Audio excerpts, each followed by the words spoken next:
সুপ্রিয় ভিউয়ার্স, আপনারা যে যেখান থেকে এই ভিডিওটি দেখছেন আপনাদের প্রত্যেককেই জানাচ্ছি খুলনা স্কুল অনলাইন এডুকেশন চ্যানেলের পক্ষ থেকে আন্তরিক শুভেচ্ছা এবং অভিনন্দন। প্রিয় বন্ধুরা, আজ আপনাদের সামনে একটি শিক্ষণীয় গল্প নিয়ে হাজির হচ্ছি। গল্পটি হচ্ছে, এক গ্রামে একটি শিয়াল বাস করত।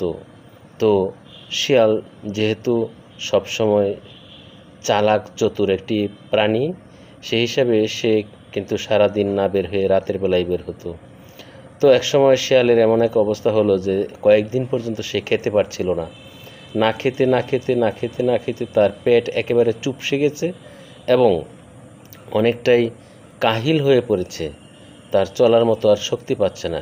এ অবস্থায় অন্তত শেষবারের মতো খাবারের চেষ্টা করা এবং বেঁচে থাকার প্রাণান্তকরণ চেষ্টা করা প্রত্যেকটা প্রাণী করে থাকে। ঠিক তেমনিভাবে তারও খুব ইচ্ছা হলো যে একদিন খাবারের সন্ধানে সে বের হয়েছে, যে আজকে দেখি কোথাও কোনো কিছু করা যায় কিনা। তো যেতে এক সময় দেখলো এক গাছের একটি বড় খুরল। সেই খুরলে উকি দিয়ে দেখলো যে খুরলের ভিতর কিছু খাবার রয়েছে। তো সে ভাবলো হয়তো আশেপাশে কোনো রাখাল ছেলেরা আছে, রাখালেরা হয়তো তাদের খাবার এখানে লুকিয়ে রেখেছে, তো সেটিও সম্ভবত হবে। তো সে তার পেটের ক্ষুধার কথা ভেবে আর কারো চিন্তা না করে সে খুরলের ভিতর ঢুকে গেল এবং সত্যি সেখানে কিছু খাবার দেখলো। খুব ভালো খাবার রয়েছে, কিছু রুটি এবং রুটির সাথে রুটি খাওয়ার জন্য কিছু উপাদেয় বস্তু রয়েছে। তো সে সেগুলি খেয়ে খুব তৃপ্তি পেল এবং তার পেট একেবারে ফুলে গেল। অর্থাৎ পেট এমনভাবে ভরল, তার স্বাস্থ্য ডাবল হয়ে গেল।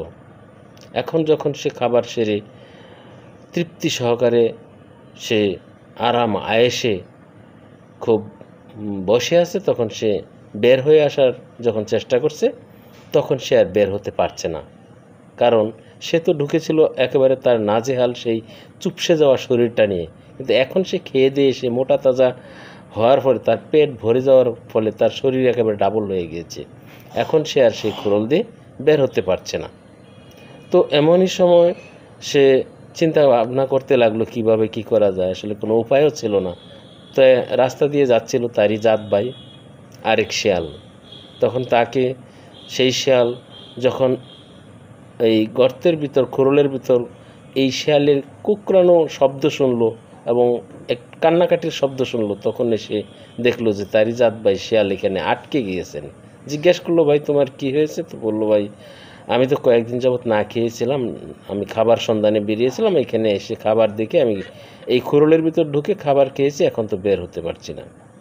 তো তার জাত ভাই ওই শিয়াল, রাস্তা দিয়ে হেঁটে যাওয়া শিয়াল, তাকে পরামর্শ দিল যে ভাই তুমি ধৈর্য ধরো, অপেক্ষা করো, আগে যেমনটি ছিলে কয়েকদিন থাকার পর ঠিক তেমনটিই হবে, আর তখন তুমি বেরিয়ে যেতে পারবে। তো ধৈর্যের ফল হচ্ছে এই, অর্থাৎ খাবার না খেতে পেরেও তার কষ্ট ছিল, আবার খাবার খেয়ে সে যে কষ্ট হলো সেটা ছিল আরও মর্মান্তিক। তাই এখানেও তাকে ধৈর্য দেখাতে হবে এবং এখানে ধৈর্য দেখালে সেই ধৈর্যেরও একটি চমৎকার ফল সে পাবে, অর্থাৎ এখান থেকে সে বেরিয়ে যেতে পারবে, সে প্রাণে রক্ষা পাবে। তো এই হলো ধৈর্যের ফল, একটি শিক্ষণীয় গল্প। ধন্যবাদ।